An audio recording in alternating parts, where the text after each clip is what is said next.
الحمد لله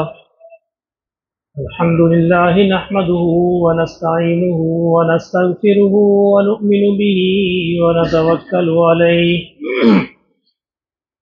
ونعوذ بالله من شرور أنفسنا ومن سيئات أعمالنا من يهده الله فلا مضل له ومن يضلله فلا هادي له ونشهد أن لا إله إلا الله وحده لا شريك له ونشهد أن سيدنا ومولانا محمدا عبده ورسوله أما بعد فأعوذ بالله من الشيطان الرجيم بسم الله الرحمن الرحيم ما كان محمد أبا أحد من رجالكم ولكن رسول الله وخاتم النبيين صدق الله مولانا العظيم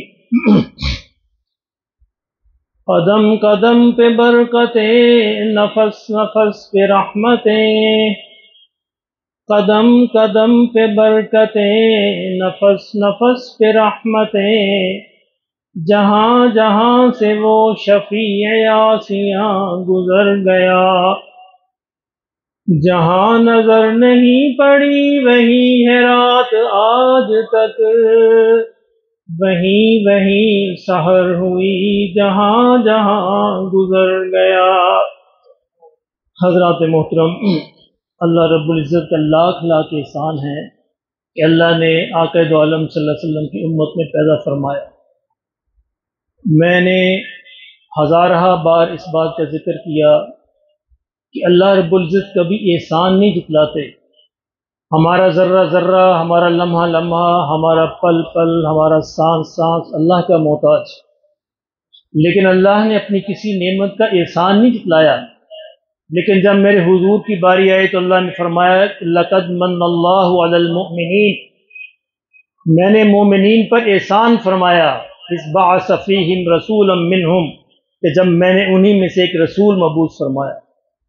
تو اس احسان کا شکر گزاری کی ہے کہ ہم اللہ کا شکر ادا کریں، اور جیسا کہ یہ بات صاحب نے فرمایا کہ آقا دو عالم صلی اللہ علیہ وسلم کی سیرت کو اپنائیں، یہ ہے اس احسان کی شکر گزاری۔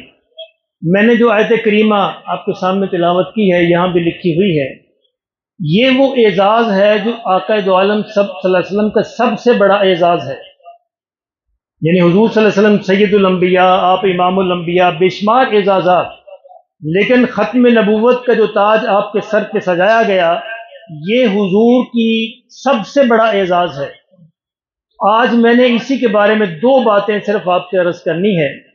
آپ کو معلوم ہے کہ اس ملک کے اندر، بلکہ ملک بننے سے پہلے بھی، ایک شخص پیدا ہوا جس کا نام تھا غلام احمد قادیانی۔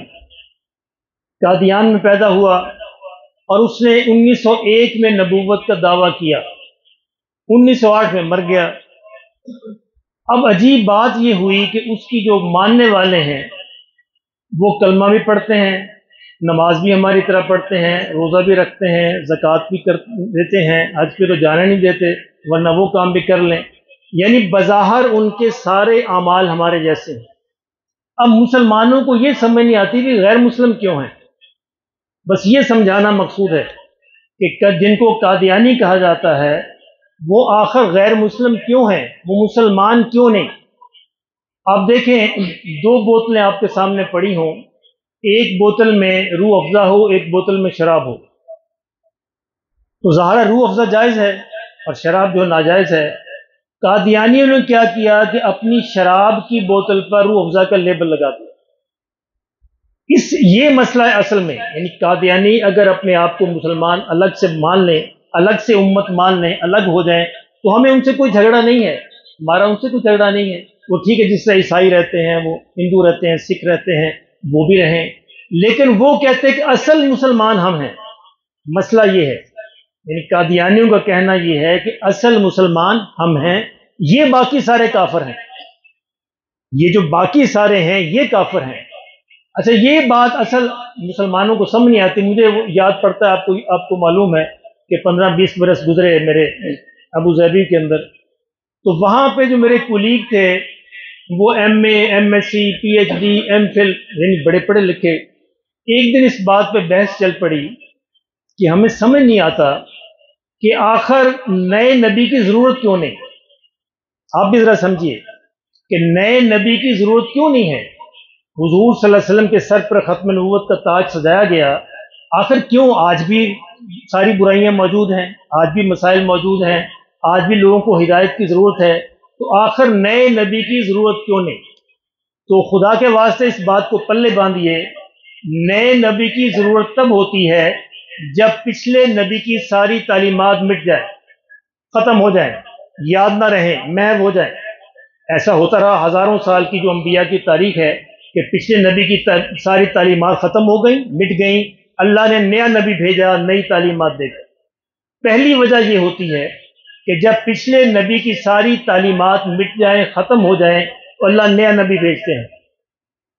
دوسری وجہ یہ ہوتی ہے کہ جب شریعت کے اندر کسی تبدیلی کی ضرورت ہو، تبدیلی کی، تغیر کی، ترمیم کی ضرورت ہو، تو اللہ نئے نبی کو بھیجتے ہیں۔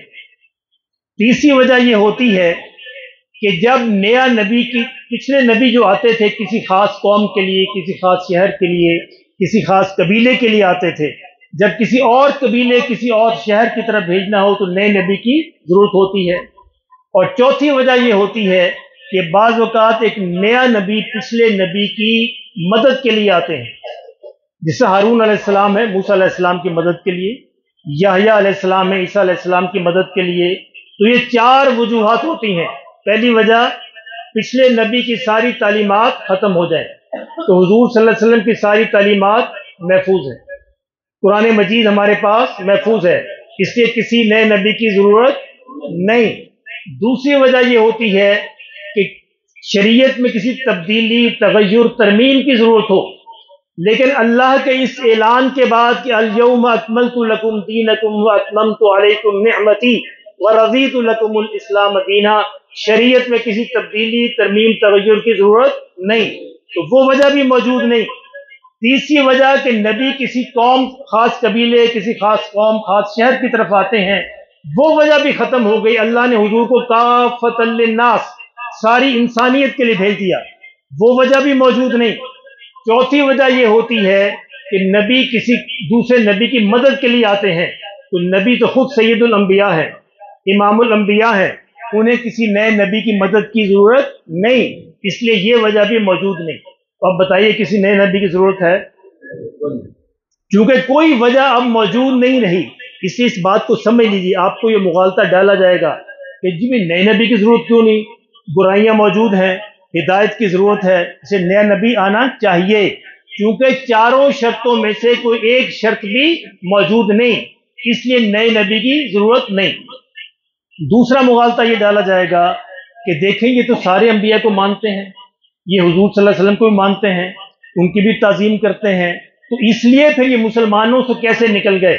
آپ مجھے یہ بتائیے کہ جو شخص موسیٰ علیہ السلام کو مانتا ہے، موسیٰ علیہ السلام کو ماننے کے بعد اس نے عیسیٰ علیہ السلام پر ایمان لے آیا، تو کیا وہ یہودی رہا؟ نہیں، موسیٰ علیہ السلام کو مانتا، انکار نہیں کرتا، لیکن موسیٰ علیہ السلام کو ماننے کے بعد عیسیٰ علیہ السلام کو مان لیا، اب وہ یہودیت سے نکل کر عیسائیت میں داخل ہو گیا۔ اب عیسیٰ علیہ السلام کو تو مانتا ہے، لیکن عیسیٰ علیہ السلام کو مانتے ہوئے وہ حضور صلی اللہ علیہ وسلم کو اس نے مان لیا، تو وہ عیسائی رہا؟ نہیں، عیسائی نہیں رہا، اب وہ عیسائیت سے نکل کر دائرہ اسلام میں داخل ہو گیا۔ تو اس لیے پچھلے سارے انبیاء کو مانتے رہیں، لیکن جو ہی آپ نئے نبی کو مانیں گے تو آپ کا مرکز محبت اور اطاعت تبدیل ہو جائے گا۔ اب نیا نبی آپ کی اطاعت کا مرکز ہوگا، محبت کا مرکز ہوگا، اس لیے ہم بھی سارے انبیاء کو مانتے ہیں، موسیٰ علیہ السلام پر ہمارا ایمان ہے، عیسیٰ علیہ السلام کو ہم عیسائیوں سے بڑھ کر مانتے ہیں، لیکن چونکہ موسیٰ اور عیسیٰ اور سارے انبیاء کو مانتے ہوئے ہم حضور صلی اللہ علیہ وسلم کے غلام ہیں، اس لیے ہمارا نام مسلمان ہے، اس لیے ہمیں عیسائی نہیں کہا جائے گا، یہودی نہیں کہا جائے گا، اگرچہ ہم ان انبیاء کو مانتے ہیں، کیونکہ ہم نے محمد رسول اللہ صلی اللہ علیہ وسلم کی غلامی کا عہد مان لیا ہے، اس لیے ہم مسلمان کہلائیں گے۔ اس لیے میرے محترم دوستو، یہ جو مغالطہ قادیانیوں کی طرف سے ڈالا جاتا ہے کہ ہم بھی مانتے ہیں، ہم بھی سارے انبیاء کو مانتے ہیں، ہم بھی محمد صلی اللہ علیہ وسلم پر مانتے ہیں، چونکہ محمد صلی اللہ علیہ وسلم کو مانتے ہوئے انہوں نے ایک نیا نبی مان لیا، اس لیے اب اس امت سے علیحدہ ہو کر نئی امت بن گئے۔ اب ہمارا کہنا صرف یہی ہے کہ بھئی اب تم نئی امت ہو، اپنے آپ کو نئی امت مان لو۔ اور ان کا جھگڑا یہ ہے کہ نہیں ہم اصل مسلمان ہیں، یہ سارے کافر ہیں۔ یہ قادیانی کی کتابیں پڑھ کے دیکھیے، وہ یہ کہتا ہے کہ جو مسلمان ہیں وہ اصل میں کافر ہیں، کیونکہ ایسے ہی ہے کہ جو مسلمان ہیں وہ اصل میں کافر ہیں، اصل مسلمان ہم ہیں۔ تو اللہ رب العزت نے قرآن مجید میں اعلان فرما دیا، ما کان محمد ابا احد من رجالکم ولکن رسول اللہ وخاتم النبیین۔ اور اس پہ بھی غور کیجئے، پچھلے نبی جب بھی تشریف لاتے تھے، دنیا سے جانے کا وقت ہوتا تھا، تو وہ اپنی قوم کو یہ بتا کے جاتے تھے کہ تمہارے بعد ایک نیا نبی آئے گا، تم نے اس پر ایمان لانا ہے۔ یعنی سارے انبیاء یہ وصیت کر کے جاتے رہے کہ تمہارے بعد ایک نیا نبی آئے گا، اس پر ایمان لانا ہے۔ اگر حضور کے بعد کسی نئے نبی نے آنا ہوتا تو نبی صلی اللہ علیہ وسلم بھی بتا کے جاتے، اور قرآن بھی اس کا اعلان فرماتا، جبکہ قرآن نے اس کے بالکل بالعکس اعلان فرمایا کہ نبی صلی اللہ علیہ وسلم آخری نبی ہیں اور ان کے بعد اب کوئی نبی نہیں ہوگا، اور جو بھی نیا نبی ہوگا وہ جھوٹا ہوگا اور کذاب ہوگا۔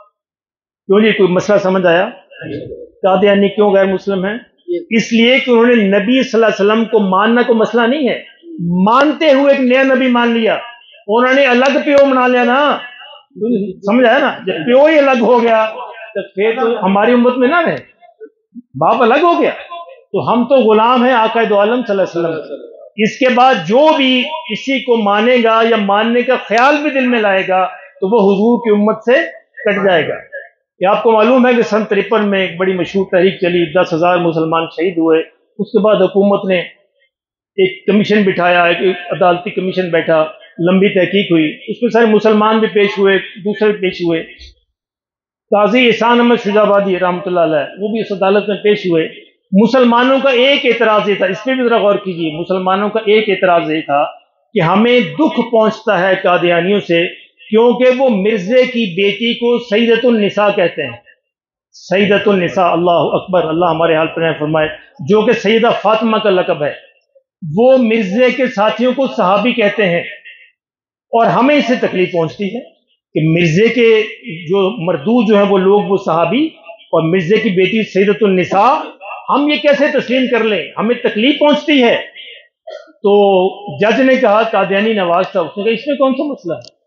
مرزے کی بیٹی جو ہے وہ ان کے فرقے کی عورتوں کی سردار ہے، تو وہ سیدۃ النساء ہو گئی، کوئی مسئلہ نہیں۔ اور مرزے کے جو ساتھی ہیں وہ صحابی ساتھی ہوتا ہے، تو وہ اس کے ساتھی ہیں، صحابی ہو گئے، تو اس سے تمہیں کیا تکلیف پہنچتی ہے؟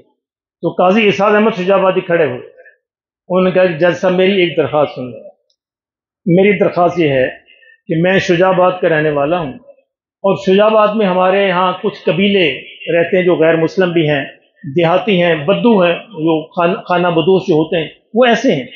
وہ کہتے ہیں کہ وہ جو ملک کی عدالتیں ان کو نہیں مانتے، ان کے ہاں اپنی پنچایتیں ہوتی ہیں، اپنی پنچایتیں، وہ اپنے کیس عدالتوں میں لے کے نہیں جاتے، وہ اپنے کیس پنچایتوں میں لے کے جاتے ہیں، اور ان کی پنچایت کا جو سربراہ ہوتا ہے وہ سرپنچ، اس کو کہتے ہیں سرپنچ، اور وہ وہی کام کرتا ہے جو آپ کرتے ہیں، یعنی وہ سنتا ہے دونوں فریقوں کو اور وہ فیصلہ سناتا ہے۔ تو کیا ہم اس سرپنچ کو جسٹس کہہ سکتے ہیں؟ اس نے کہا نو نیور۔ کیوں نہیں؟ وہی کام کرتا ہے، جو کام آپ کر رہے ہیں وہی کام وہ کر رہا ہے، تو اس کو ہم جسٹس کیوں نہیں کہہ سکتے؟ کیونکہ یہ جسٹس ہائی کورٹ کے ججوں کے لیے مخصوص ہے، ان کا یہ ایسے ہی جج صاحب بات سنیں، سیدۃ النساء بھی میری فاطمہ کے لیے آقا دو عالم صلی اللہ علیہ وسلم کی بیٹی کے لیے مخصوص ہے، کسی اور کے لیے بولا جائے گا تو ہم اعتراض کریں گے، ہمیں تکلیف ہوگی۔ صحابی بھی آقا دو عالم صلی اللہ علیہ وسلم کے ساتھیوں کے لیے مخصوص ہے، کسی اور کے لیے بولا جائے گا تو ہمیں تکلیف ہوگی۔ اس لیے اس بات کو سمجھیں، آپ ایک جسٹس کا لفظ برداشت نہیں کر سکتے تو ہم صحابی کا اور سیدۃ النساء کا لقب کیسے برداشت کریں؟ تو میرے محترم دوستو، یہ مسئلہ ہے اصل میں، جیسا میں نے پہلے کہا کہ انہوں نے اپنی شراب کی بوتل پہ روح افزا کا لیبل لگا دیا۔ ہم یہ کہتے ہیں کہ شراب کی بوتل شراب کہہ کے بیچو، ٹھیک ہے، ہمیں کوئی اعتراض نہیں۔ عیسائی بھی تو موجود ہیں، ہندو بھی موجود ہیں، سکھ بھی موجود ہیں، سب کو پتا ہے کتنے کے سکھ بن جاتے ہیں، کتنے کے عیسائی بن جاتے ہیں۔ تم چونکہ دھوکہ دیتے ہو، اپنی شراب کو روح افزا کہہ کے بیچتے ہو، ہم اس دھوکے سے مسلمانوں کو بچانا چاہتے ہیں۔ یہ ہمارا مسئلہ ہے، اور چونکہ یہ آیت ہر دفعہ ہمارے سامنے ہوتی ہے، پورا قرآن اس پہ گواہ ہے، آقا دو عالم صلی اللہ علیہ وسلم کی بے شمار احادیث اس پہ گواہ ہے، اس لیے مسلمان جو ہے یہ سمجھتے ہیں کہ حضور کا سب سے بڑا اعزاز حضور کا خاتم النبیین ہونا ہے، کہ نبوت آپ پر ہمیشہ ہمیشہ کے لیے ختم ہو گئی، اب جو نبوت کا خیال بھی لائے گا وہ بھی کافر کہلائے گا، اور اس کو ماننے والے بھی اس امت سے کٹ جائیں گے۔ اللہ ہمیں اس مسئلے کی سمجھ نصیب فرمائے، اور حضور صلی اللہ علیہ وسلم کی ختم نبوت پر پکا اور سچا ایمان نصیب فرمائے، اسی ایمان پر ہمیں دنیا میں قائم رکھے، اور اسی ایمان پر ہمیں قبر میں لے کے گئے۔ اللہ پاک ہمیں اس پہ قائم و دائم رکھے۔